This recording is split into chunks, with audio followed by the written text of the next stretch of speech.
அம்மா இங்க என்னமா பண்ணிட்டு இருக்கீங்க? என் பேர வரம்ல, அதனாலதான் இங்கே இருந்து அவனுக்காண்டி வெயிட் பண்ணிட்டே இருக்கேன். இன்னும் ஆளே காணதுல. அவன் இங்க வந்தாச்சா? இன்னும் எவ்வளவு நேரம் போன் போட்டானா என்ன? ஆமாமா, போன் பண்ணா இன்னும் ஒரு 10 நிமிஷத்துல வந்துருவான். இன்னும் 10 நிமிஷத்துல வந்துருவானா? சரி, நான் அப்ப அவனுக்காண்டி போய் எல்லாம் ரெடி பண்ணி வைக்கிறேன். அம்மா அந்த வேலையெல்லாம் பண்ணதுக்கு ஆள் உண்டு, நீங்க பேசாம இருங்க. அவன் இப்ப வந்துருவான் ஒரு 10 நிமிஷத்துல. உங்களுக்கு கூப்பிடே அதான் வாங்க. எனக்கு அவன் வரானோடி, கையும் ஓட மாட்டேங்கி காலும் ஓட மாட்டேங்கி. என்ன சந்தோஷமா இருக்கு தெரியுமா என் பேரனை பார்க்கறதுக்கு? ஆமாமா, எனக்கும் அப்படிதான் இருக்கு. எனக்கு பெரியவன மருமகளும் எங்க?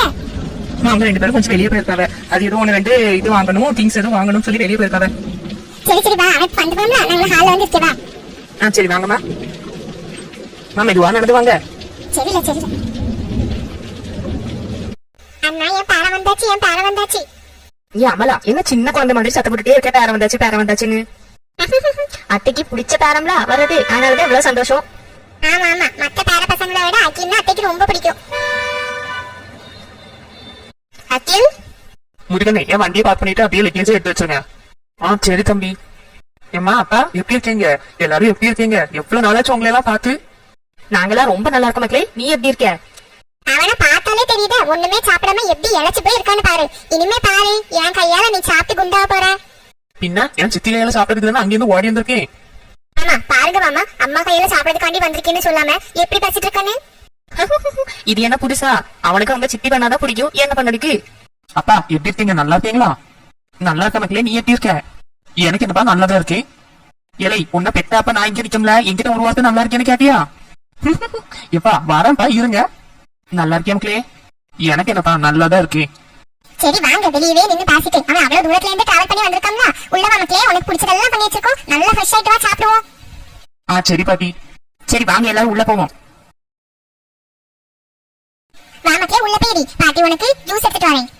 பாட்டி அவ்வளவு தூரம் ஃபிளைட்ல டிராவல் பண்ணி எனக்கு ரொம்ப டயர்டா இருக்கு. நான் கொஞ்சம் போய் குளிச்சு ஃப்ரெஷ் ஆயிட்டு வரேன். நீங்க ஜூஸ் பண்ணி வைங்க, நான் அதுக்குள்ள குளிச்சுட்டு வந்துருவேன். குளிச்சுட்டு வந்து மாதிரி சாப்பிடலாம் மக்களே. இப்போ ஒரு கிளாஸ் ஜூஸ் ஏதாவது குடி. வந்துட்டு எதுவுமே சாப்பிடாம இருப்ப. சித்தி எனக்கு குளிச்சா கொஞ்சம் ஃப்ரெஷ்ஷா இருக்கும். நான் போய் குளிச்சுட்டு வரேன், சரியா? சரி மக்களே, அப்ப நான் போய் குளிச்சுட்டு வா. சரிம்மா. பாட்டி நீங்க மட்டும்தான் இருக்கீங்க, மத்த யாரையும் காணும். உங்க அண்ணனும் அண்ணியும் பிள்ளைகளும் அண்ணி வீட்டுக்கு போயிருக்காங்க. மாதிரி உன் தம்பியும் உன் தங்கச்சியும் இங்கதான் பக்கத்துல ஏதோ கடைக்கு போயிருக்காங்க. இப்ப வந்துருவாங்க 2 பேரும். அப்படியா? ஷாப்பிங்கா? அது என்னமோ தெரியல, காலையிலே 2 பேரும் கிளம்பி போனவ. இப்ப வந்துருவா மக்களே. சரிம்மா, அப்ப நான் போய் குளிச்சுட்டு வரேன். அப்பா அப்பா அக்கே, 2 பேரும் போங்க. அவனுக்கு சாப்பாடு எல்லாம் எடுத்து வைங்க, போங்க. அத்தே, உங்களுக்கு அக்கில பாக்கிறதுக்கு ஏதாவது வித்தியாசமா தெரியா? என்னமா நல்லதானே இருக்கான்? இல்லப்பே, அவன் பேச்சுலதான் சிரிப்பு இருக்கு. ஆனா அவன் முகத்துல கொஞ்சம் கூட சிரிப்பே இல்ல. ஏதாவது பிரச்சனையா என்னன்னு தெரியலையே. அக்கா நீ சும்மா இருக்கா, சும்மா தேவையில்லாததெல்லாம் போட்டு நினைக்காத. இல்ல அம்பிகா, எனக்கு அவனை பார்த்தாலே தெரிஞ்சிடும். அவன் ஏதோ வருத்தத்துல இருக்க மாதிரியே எனக்கு தோணிட்டு இருக்கு. அக்கா நீ சும்மா இருக்கா, அப்படியெல்லாம் ஒண்ணும் கிடையாது. வா, நம்ம அவனுக்கு சாப்பாடெல்லாம் எடுத்து வைக்கலாம். மாரியா இப்ப தானே வந்திருக்கான், கொஞ்ச நேரம் விட்டு அவன்கிட்ட பேசுவோம். சரி. என்ன பெரிய மருமகளே, அவனுக்கு சாப்பாடு எல்லாம் கொடுத்தாச்சா? இல்ல மாமா, அவன் குளிக்க போயிருக்கான். குளிச்சுட்டு வந்து அப்புறமா சாப்பிடுங்க அப்படின்னா. மாமா நான் ஒரு விஷயம் சொல்றதுக்காண்டி தான் இங்க வந்தேன். இல்லம்மா, என்ன விஷயம்னாலும் தயங்காம சொல்லிடு. சொல்லுக்கா. மாமா நான் வந்து இன்னைக்கு தரகரை வர சொல்லிருக்கேன். ஒரு சாயந்தரம் போல அவங்க வருவாங்க. அது உங்கள்கிட்ட ஒரு வார்த்தை சொல்லலாமே அப்படின்ட்டு கூப்பிட்டேன். ஏன் மக்களே, இப்பவே அவனுக்கு பொண்ணு பார்க்க போறியா? மாமா அவனுக்கு இந்த வருஷத்துக்குள்ள கல்யாணத்தை முடிக்கணும். நானும் இப்பவே பண்ணணும் அப்படின்னு நினைக்கல. ஆனா ஜாதகம் பார்த்ததுல அவனுக்கு இந்த வருஷத்துக்குள்ளாடி கல்யாணம் முடிக்கலன்னா மாதிரி 35 வயசுலதான் அடுத்து கல்யாணம் நடக்கும். அதனாலதான் நானும் சரின்ட்டு வர சொன்னேன். அவன்கிட்டயும் ஒரு வார்த்தை கேட்கணும். நீங்க எல்லாரும் தான் அவன்கிட்டயும் கொஞ்சம் பேசணும். ஆமாங்க, நானும் தான் ஜாதகம் பார்க்கும்போது கூட போயிருந்தேன். அவனுக்கு இந்த வருஷத்துக்குள்ள கல்யாணத்தை முடிச்சிடணும். அதனால எப்படியாச்சும் அவன்கிட்ட பேசி சம்மதம் வாங்குங்க. தரகரையும் வர சொல்லியிருக்கு. நம்ம குடும்பத்துக்கு ஏத்த மாதிரி பொண்ணு இருந்தா சொல்லுங்க அப்படின்னு சொல்லியிருக்கேன். ராஜேஸ்வரி, அவன் இன்னும் சின்ன பையன் ராஜேஸ்வரி. இன்னொரு 2-3 வருஷம் போட்டுமே. எங்க பெத்தவங்களுக்கு நம்ம பசங்க சின்ன பசங்களா தான் தெரியும். அவனுக்கு 28 வயசு ஆயாச்சு. இந்த வருஷத்தோட அவனுக்கு கல்யாணத்தை முடிக்கலன்னா 35 வயசுல தான் கல்யாணம் நடக்கும். உங்களுக்கு பரவாயில்லையா? அவனுக்கு 35 வயசுல கல்யாணம் பண்ணிருப்போமா? ராஜேஸ்வரி, இந்த காலத்திலேயுமா நீ ஜாதகம் அது இதெல்லாம் நம்பிட்டு இருக்க? அதெல்லாம் நடக்க வேண்டிய நேரத்துல நடக்கும் ராஜேஸ்வரி. நடக்க வேண்டிய நேரத்துல தான் நடத்ததுக்காண்டி நான் தரகரை வர சொல்லியிருக்கேன். இன்னைக்கு சாயந்தரம் போல தரகர் வருவாரு. மாமா நீங்க என்ன முடிவுன்னு சொல்லுங்க. உங்க முடிவு போலே நடந்துக்கலாம். இல்ல அவனுக்கு இப்ப வேண்டாம், 35 வயசுல கல்யாணம் பண்ணா போதும் அப்படின்னா விட்டுருங்க. சரிம்மா, நீ முடிவு பண்ணியாச்சுல, வர சொல்லு. சரி மாமா, அப்படியே ஆடிட்டே பேசுறீங்க. ஐயோ, இந்த விஷயத்த பத்தி எல்லாம் நான் அவங்கிட்ட பேச மாட்டேன். நீங்க பொம்பளை 3 பேரும் சேர்ந்து பேசுங்க, அவ்வளவுதான். ஆமா, அவன் சம்மதிச்சான்னா இந்த வருஷத்துக்குள்ளே அவனுக்கு கல்யாணத்தை முடிச்சு விடுவோம். சரி, எங்ககிட்ட விட்டாச்சுல, நாங்க பாத்துக்கிறோம். இன்னைக்கு நைட்டுக்குள்ள அவங்கிட்ட சம்மதத்தை வாங்கிடுவோம் பாருங்களேன். பொம்பளையில நினைச்சு நடக்காதது ஏதாச்சும் உண்டா? அம்பிகா வா, நம்ம அவன்கிட்ட போய் பேசுவோம். ஏக்கா இப்பவே எதுவும் பேசாதக்கா. அவன் சாப்பிட்டு முடிக்கட்டும், நைட்டோட பேசிக்கிடலாம்.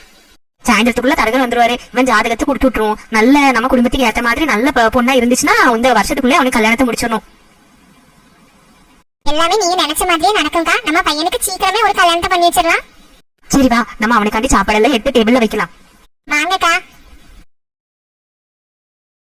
பையனுக்கு கல்யாணம் முடிக்கிறதுக்காண்டி என்ன ஆர்வமா இருக்கவ ரெண்டு அம்மாவும்.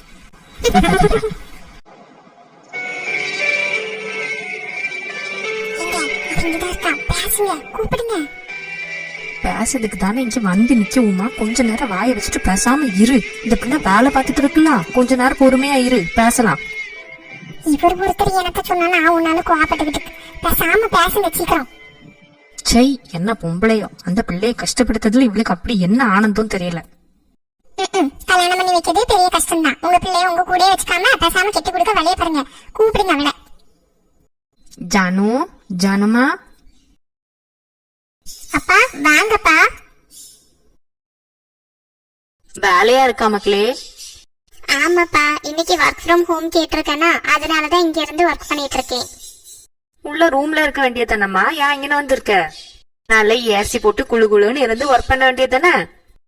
எவ்வளவு நேரம் தான் ஏசி ரூமுக்குள்ளே இருக்குதுப்பா, ஒரு மாதிரி மூச்சு முட்டால இருந்துச்சு. சரி கொஞ்ச நேரம் கார்டன்ல இருக்கலாமேன்னு வந்தேன். இங்க தணலாதான் இருக்கு, நல்லா காற்று அடிக்குது, அதான் சரின்ட்டு இங்கே இருக்கேன். ஜானு, நீ வேலையா இருக்கேன்னா அப்ப அப்புறமா வரட்டா? இல்லப்பா சொல்லுங்க, இப்ப கொஞ்சம் ஃப்ரீயா தான் இருக்கேன். அவகிட்ட விஷயத்த கேட்கற விட்டுட்டு அப்புறம் வரட்டா, நாளைக்கு வரட்டான்ட்டு கேளுங்க. ஜானு, நான் கேக்குவேன், ஆனா நீ அப்பா மேல கோவப்படக்கூடாது, சரியா? அப்பா, நான் உங்க மேல என்னைக்கு கோவப்பட்டிருக்கேன்னு சொல்லுங்க.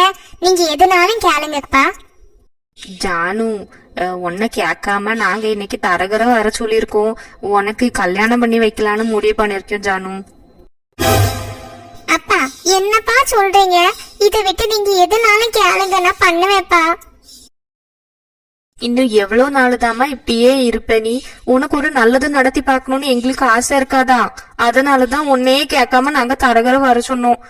ஆனா அவரு வர்றதுக்கு முன்னாடி வாங்கிட்டு ஒரு வாட்டி பேசிடலாம், உனக்கு தெரியாம எதுவும் பண்ண வேணாம்னு நினைச்ச மக்களே. அதனாலதான் உங்ககிட்ட வந்து கேட்கும். எங்க ரெண்டு பேருக்கும் இதை விட்டா வேற என்னமா உங்ககிட்ட கேட்க வேண்டியது இருக்கு? அப்பா தயவு செஞ்சு புரிஞ்சுக்கோங்கப்பா, எனக்கு கல்யாணம் எதுவும் வேண்டாம். எனக்கு அதெல்லாம் பிடிக்கவே இல்லப்பா. தயவு செஞ்சு என்ன இந்த ஒரு விஷயம் மட்டும் கேட்காதீங்க, வேற எதுனாலும் கேளுங்கப்பா. நான் இங்க இருக்கிறது உங்களுக்கு பாரமா இருந்துச்சுன்னா அதை கூட சொல்லிருங்க, நான் எங்கேயாச்சும் போயிருவேன். மக்களே, ஏமா இப்படி எல்லாம் பேசுக? உனக்கு ஒரு கல்யாணத்தை பண்ணி பாக்கணும்னு நினைச்சது எங்க தப்பா? ஏங்க நீங்க சும்மா இருங்க, நான் அவகிட்ட பேசிக்கிட்டேன். எடி என்னடி நினைச்சிட்டு இருக்கே நீ உன் மனசுல? உமா சும்மா இரு உமா, அவளே வருத்தத்துல இருக்கால, எதுக்கு இப்ப நீ அவகிட்ட கோவப்பட்டு இருக்க? ஏங்க நீங்க சும்மா இருங்க, நான் பாத்துக்கிட்டேன். நானும் பாத்துட்டே இருக்கேன். போன 2 வருஷமா இப்படிதான் மூஞ்சியே தொங்க வச்சுட்டு உட்காந்துட்டு இருக்கா. நடந்ததே நினைச்சிட்டு இருந்தேன்னா எப்படி? உனக்கு ஒரு கல்யாணத்தை பண்ணி பாக்கணும்னு எங்க 2 பேருக்கு ஆசை இருக்காதுன்னா உங்க அப்பா எவ்வளவு வருத்தப்படுதான்னு தெரியுமா நீ இப்படி இருக்கத பாத்துட்டு? நாங்க இனி எவ்வளவு நாள்தான் உன்னை பாத்துட்டு இருக்க முடியும்? எங்களுக்கு அப்புறம் உனக்குன்னு ஒரு துணை வேண்டாமா? அது மட்டும் கிடையாது, உனக்கு தங்கச்சி இருக்கா, அவ காலேஜ் படிப்பை முடிக்க போறா. அவ படிப்பை முடிச்சுட்டு அவளுக்கும் கல்யாணம் பண்ணி வைக்கணும். நீ இப்படி இருந்தன்னா அவளுக்கு ஒரு வாழ்க்கையை நாங்க அமைச்சு கொடுக்க வேண்டாமா? அம்மா நீ தங்கச்சிக்கு கல்யாணம் பண்ணி வைமா, அதனால எனக்கு எந்த பிரச்சனையும் கிடையாது. நான் இப்படி இருக்கிறதுனால அவளுக்கு ஒரு நல்ல லைஃப் கிடைக்காதனால இல்லம்மா. ஜானு நீ ஏன் பொறுமையை சோதிக்கிற? இப்ப வரைக்கும் நான் உன்னை எதிர்த்து ஒரு வார்த்தை பேசினது கிடையாது, எங்களையும் நீ கஷ்டப்படுத்தது கிடையாது. ஆனா இந்த ஒரு விஷயத்த நீ எங்களை ரொம்ப கஷ்டப்படுத்தவே பாத்துக்க. அம்மா நடந்தது எதையுமே என்னால மறக்க முடியலம்மா. எப்படிமா நான் இன்னொருத்தனை கல்யாணம் பண்ணிட்டு போதுக்கு? ஜானு, எங்க 2 பேருக்கும் அது புரியுது, அது உன் தப்பு கிடையாது இல்லம்மா. எதுக்கு நீ இப்ப இப்படி இது பண்ணிட்டு இருக்க, ஃபீல் பண்ணிட்டு இருக்க? ஒரு கல்யாணம் பண்ணனா தானா அதெல்லாம் மறந்துடுவ. இல்லப்பா, என் இடத்துல இருந்து பார்த்தாதான் அதெல்லாம் உங்களுக்கு புரியும். ஏங்க வாங்க போவோம், இவகிட்ட பேசி எந்த பிரயோஜனமும் கிடையாது. நம்ம வருத்தப்படதே இவ வாழ்க்கை பூரா நம்ம கூடவே இருந்து பார்த்துட்டே இருக்கட்டும்ங்க. அவளுக்கு அதுதானே வேணும். அவ புடிவாதக்காரிங்க, அவளுக்கு பிடிச்சதுதான் அவ நடக்கணும்னு நினைக்குவா. போவோம் வாங்க. ஏமாடி ஜானு, நீ உனக்கு பிடிச்ச மாதிரியே இருமா. உனக்கு ஒரு நல்லது நடந்து பாக்கணும்னு நாங்க ஆசைப்பட்ட பத்தியா, அது எங்க தப்புதான். நீ உனக்கு பிடிச்ச மாதிரியே இரு, நடந்ததையே நினைச்சிட்டு நீ இருந்துக்க, எனக்கு எந்த பிரச்சனையும் கிடையாது. உமா அப்படியெல்லாம் பேசாத உமா, அவளுக்கு வருத்தமா இருக்கும்ல. ஏங்க நான் எப்படி பேசினா உங்க பொண்ணுக்கு வருத்தமா இருக்குமோ? நம்ம 2 பேரும் கஷ்டப்பட்டது அவ கண்ணுக்கு தெரியலல்ல. மணி நாம எதுக்கு அப்படி நினைக்கணும்? நம்ம போவோம் வாங்குங்க, விட்டு பேசி எந்த பிரயோஜனமும் கிடையாது. அவ இப்படியே இருந்துட்டு போட்டும். இந்த வீட்ல இருந்துக்கம்மா, உனக்கு எவ்வளவு நாள் இருக்கணுமோ இருந்துக்கலாம். இது உன் வீடு தானே, நாங்க ஒரு வாரமா இருந்துட்டு போறோம். உங்ககிட்ட இனிமே நாங்க எதுவும் கேட்க மாட்டோம், சரியா? அம்மா பேசாம இருமா. இங்க வாங்க போவோம். எப்பா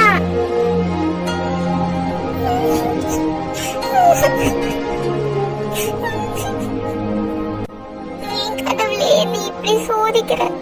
இப்ப நான் எனக்காண்டி இருக்கிறதுக்கா எங்க அம்மா அப்பா காண்டி